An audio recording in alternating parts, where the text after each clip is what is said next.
My sister-in-law roadblocked my daughters all holding a picture of my dead husband, so I am never speaking to her again and cutting her off financially. My beautiful daughter got married last weekend and I could not have been prouder. We unexpectedly lost her dad and my husband over 5 years ago and always knew that her wedding day was going to be a tough one. My late husband has a sister who has always struggled to control herself emotionally and, particularly when it involves grief and loss, has been known to cause scenes. Think trying to throw yourself in the hole on top of a coffin type scenes. In the past 5+ years, I have gone out of my way to support this sister both emotionally and financially, not because we are close, but because it's what my LH would have done. For about the last 6 months, I have been in regular contact with her, reiterating that the wedding day is going to be hard enough without her added drama llama emotions. I made it very clear that the bride had included many personal and thoughtful touches into the day to remember her dad. She had asked all her uncles and significant men in her life, including the groom, to wear one of his ties. We above anyone were well aware of his absence on such a day. I asked sister-in-law to please just be respectful and honor the bride's wishes to not make a scene. The wedding day arrived and it was an emotional day. The most surprised my daughter with a small,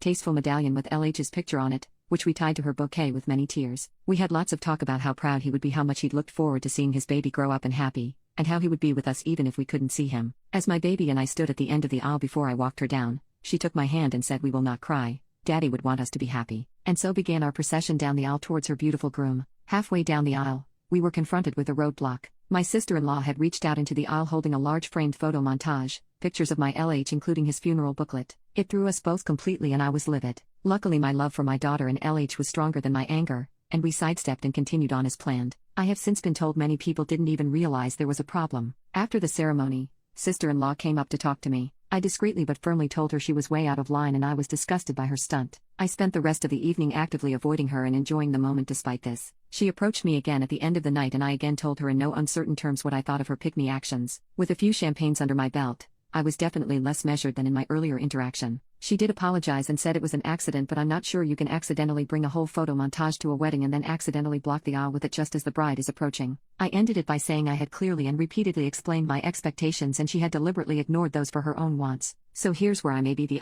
I was going to message her and explain how much her actions upset the bride and me and how little respect she showed us. I was also going to tell her how much my LH would have hated what she did and how much she upset his baby on her wedding day. But then I thought, why should I waste any more oxygen on this person? She didn't listen to what I said the first, second, third, 15th time I explained it to her, so why should I now need to explain it again retrospectively? My gut feeling now is to just ghost her, cut off all financial and emotional support. I'm torn. I definitely do not fully financially support my sister-in-law. She can, and always has, been able to afford the basics. We just always picked up some of the extras and I continued to do it after my husband died. Examples include me covering her accommodation costs for the past weekend, or us buying her daughter's laptops for school. I have read every comment and decided to just leave it as it ended. On Saturday, I will not contact her, nor reply to her messages. We live quite a distance, 8 hours plus drive, from each other and my in-laws have long passed, so I have very few occasions where I would need to interact with her again. I have messaged my nieces and told them I love them and will always be here for them and do not hold them at all responsible for what happened. Both told me that they had tried to talk her out of it but she's so stubborn they had no chance. Update 1.